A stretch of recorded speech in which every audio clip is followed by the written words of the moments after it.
This is Chapter 1, Section 2, Describing Matter. One of the things that you should start out doing is look at these words: peanut butter, water, fish, light, garbage, time, motion, the human brain, carbon dioxide, air, yourself, an idea, and sort them into three categories. What do you think is matter? What do you think is not matter? And what aren't you sure of? So from your experience in the past, you probably know that things like peanut butter, water, fish, garbage are all matter because they take up space and occupy volume, and they have mass. Things like light, time, motion are not matter. They don't occupy space, and they also don't have mass. So, why is a clear definition of matter important to the study of chemistry? We're going to distinguish between the differences between matter, including mass, volume, and the difference between mass and weight. We're going to identify and use the SI units that we'll use all year here in chemistry. We'll learn how to work with conversion factors to convert from one unit of measure to another. We're going to talk about the difference between physical properties and chemical properties. And we're going to talk about physical changes and chemical changes. So, matter is anything that has mass and occupies space. Mass is different than weight.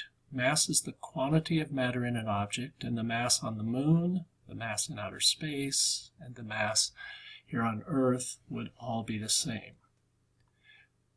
We can use balances, or here on Earth we can actually even use scales because we've set up our weight here on Earth to be equal to what we define as mass. And then weight is the force produced by gravity acting on that mass. So, if you look at this lady in outer space, you can see that she probably doesn't have any weight, but her mass is the same as it is on Earth. Units of measure. What's the difference between quantity and unit? If we have 300 miles, the 300 has magnitude, has size, it's an amount, but the unit would be the miles. If we have 300 kilometers, the quantity is the same, but the unit is different, and thus it's a very different number. In science and in chemistry, we're going to use 5 of these 7 different base units. For length, the base unit is the meter, and we abbreviate that with an M. But in equations, we're going to use the variable L, or W for width, or H for height.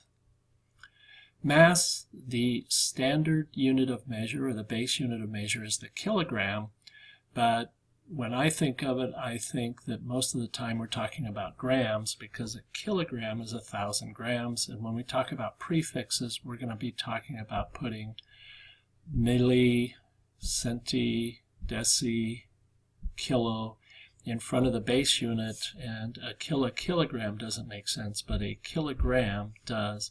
So even though the base unit is the kilogram, you might want to think of it in terms of grams. For time, we're going to use the variable t. The unit of measure is the second, and its abbreviation is S. For temperature, we're going to use the symbol capital T in our equations.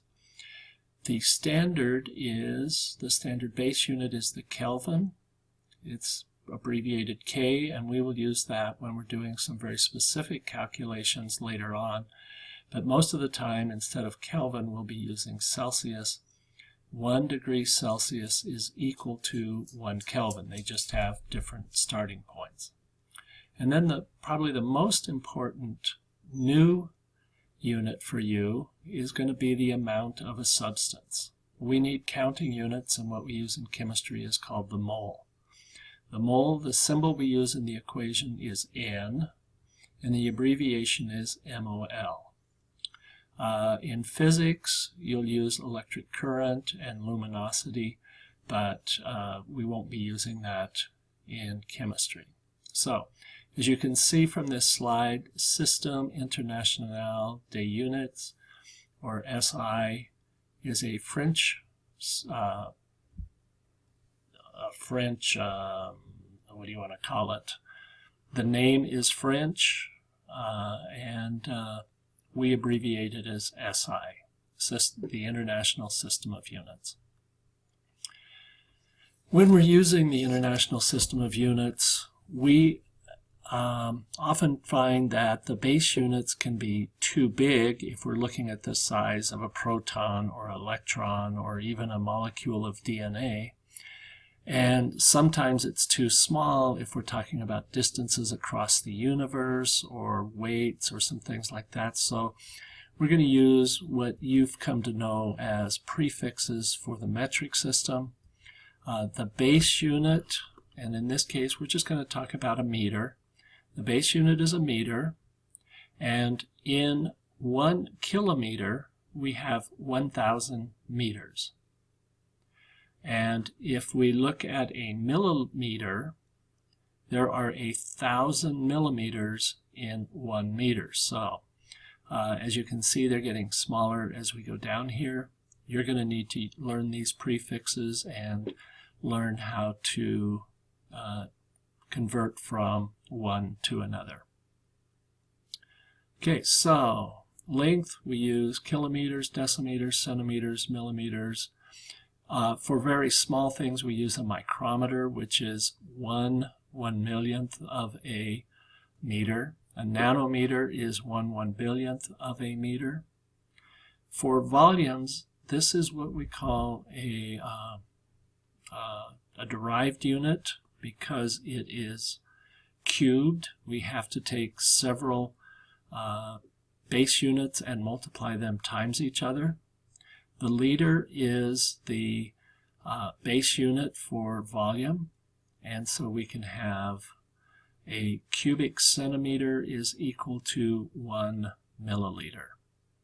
And we'll work with that some more. For mass, we use the kilogram, the gram, and the milligram. And for temperature, we use Kelvin and Celsius.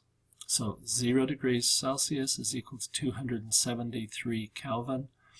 100 degrees Celsius, we've got exactly 100 degrees here, is equal to 373 Kelvin, and you'll notice that the change here is exactly 100. Conversion factors. A conversion factor is used to convert one type of unit to another. For example, 12 eggs are 1 dozen. From this relation, we can create a conversion factor by dividing one side of the equation by the other. If we have 3 dozen eggs, we can convert this number of eggs by multiplying 3 dozen by the conversion factor 12 eggs per dozen. We find that 3 dozen is equivalent to 36 eggs. We use conversion factors to change millimeters to meters and number of moles to number of atoms.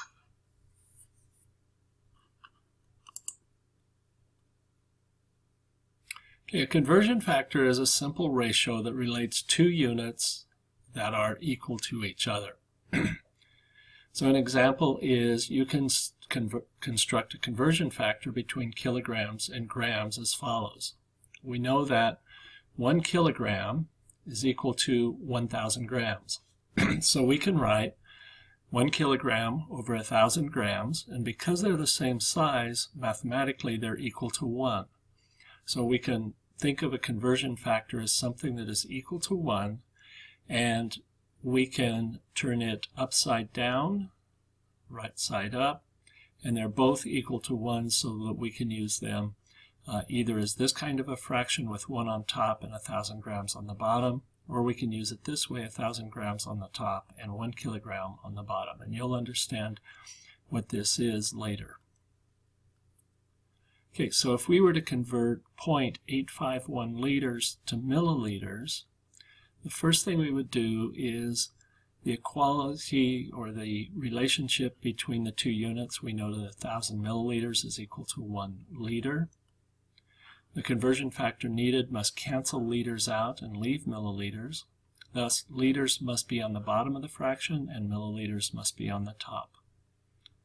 So, if we're starting out with liters here, the way I try to teach this is we want to get rid of liters, and when we're dividing, we're multiplying fractions.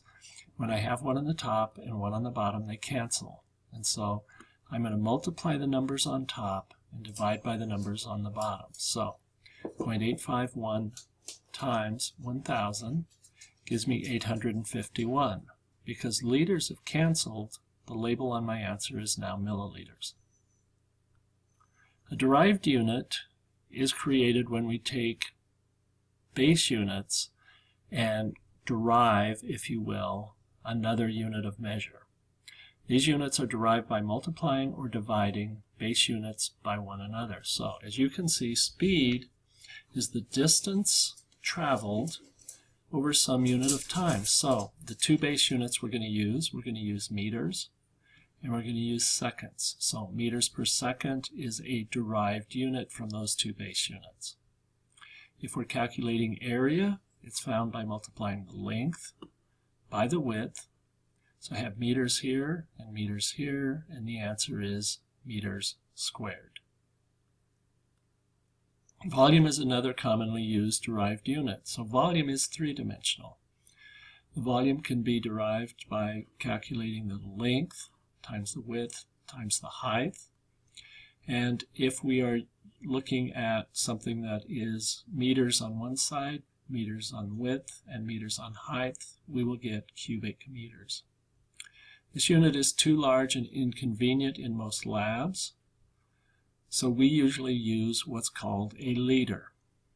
So 1 liter is equal to 1,000 milliliters, and 1,000 milliliters is equal to 1,000 cubic centimeters. So what that tells us is that 1 milliliter would be equal to 1 cubic centimeter. Now we're going to switch to properties. A physical property is a characteristic that doesn't involve a chemical change. So something like color, if it's yellow, it's a physical property. Weight would be a physical property. Physical properties of a substance can be determined without changing the nature of the substance. Physical properties include things like texture, what state it's in, solid, liquid, or gas, the temperature at which it melts, the temperature at which it boils. And density is another physical property. The density is the mass of an object divided by its volume. And so the density doesn't change while we're measuring, or the substance doesn't change while we're measuring density. Densities are expressed in derived units, grams per cubic centimeter or grams per milliliter. And it's calculated by mass divided by volume.